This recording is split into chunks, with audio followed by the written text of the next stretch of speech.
It was Tight End Tuesday for Saints training camp practice number 6. Welcome back to The Dot, presented by Matt Bowers Auto Group. I'm Brooke Kirchhofer alongside Mike Triplett and Nick Underhill. The reason why we say it's Tight End Tuesday is we also heard it out there from one of the coaches yelling out. It's just like it was in OTAs, but we also saw a lot of volume from the tight ends. I thought you made that up yourself, so I was going to give you credit for dropping some bars here. It's a nice line, but look, they really did stand out, and that was the exciting part of practice today. It was kind of uneventful overall, but the tight ends showed up. They did their thing. Foster Moreau probably had the play of the day with the catch over JT Gray. But the thing that stood out to me most is Jimmy Graham now 2 days in a row has made notable plays, and I think that's very important for a player. At his point in his career, he needs to show that he can do that kind of, not necessarily day in and day out, but if it is day in and day out, even better.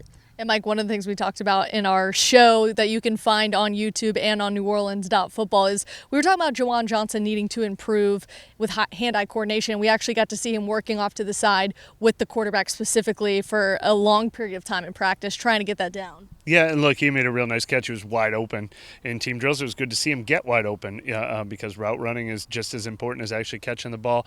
But yeah, so Juwan finally had a good practice, and Foster Moreau was like, better one-up him. Even Jesse James had a big play, too, later in practice, too. So it really was just all across the board, Tight End Tuesday. Yeah, and it seems like it's a ramp up in practice number 6 as well. Nick and I noticed that some of the defensive back drills were different that we haven't seen yet through the first 5 practices and the 6th practice. A lot of new stuff. We also saw one-on-ones with offensive linemen and defensive linemen. What do you see from that, Nick?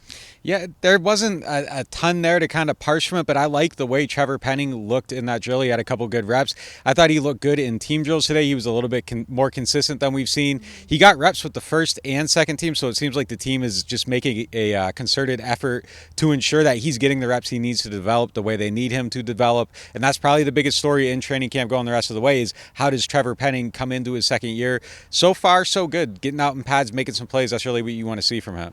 Yeah, for me, it was seeing Cesar Ruiz absolutely bully someone. I believe it was an 11-on-11 once we went inside because the Saints only were outside for about 45 minutes. And I can tell you as we're standing outside right now, it's probably the hottest day. I think we've said that every time and we mean it today. Each day, it's increasingly got warmer.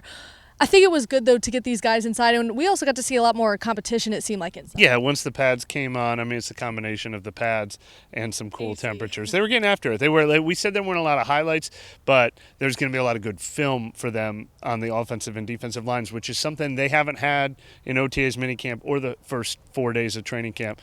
Probably even more valuable for the coaches in the film room today than the stuff we see just watching from the sideline. The most exciting thing today, hearing from Michael Thomas. We got to hear from the star wide receiver kind of about the shape he's in, his mentality. It was more of a philosophical type interview. We didn't get really answers that we can that are going to pop off camera, but it was more of trying to prove the doubters wrong. Was there anything that stood out to you about Mike? Oh, man, that's popping for me. You wrote like a manifesto on motivation today and sources for it and where it's coming from. And you kind of bore his soul a little bit and kind of explained his thought process and why he is the way he is. I thought he was more revealing today than maybe he's been at any other point that we've talked to him. He said that the chip on his shoulder is growing every single day. And he hit us with if they aren't hating on you, you ain't popping. So I like where Mike's at mentally right now. Yeah, it was all the motto type conversations with Michael Thomas. I was hoping to hear more of where he's at in his progression, but as he also said too, and this is a credit to who Michael Thomas is, he's going to go 100% every single rep, no matter what Dennis Allen says and no matter what his ramp-up period is. Was there anything that stuck out about Mike to you?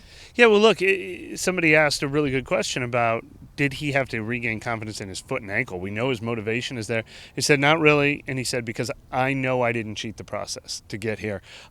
He knows the work he's put in behind the scenes. So when it finally got to the time where he was cleared to be here, he's not going out there with uncertainty. We are from the outside, certainly people who are deciding whether to draft him in fantasy are like, oh, he's that guy that's hurt all the time. He knows what he has done every day for the last 11 months to get to this point. And I think he genuinely does feel good about it, which is why he had that vibe and that attitude that came across in the interview. Yeah, just a couple observations. There was a few guys who went down. Troy Pride actually went down and to me it looked like a lot of pain, whether that was the heat getting to him or it was an actual injury. We didn't really get clarity from Dennis Allen on that, but Troy Pride actually came back into drills when they went indoor. He was back out there for 11-on-11, and you didn't see Andres Pete out there as well for another day, right? Yeah, he was the one guy who I think was absent from beginning to end. But I think we continue to hear and feel pretty good about that being a minor thing.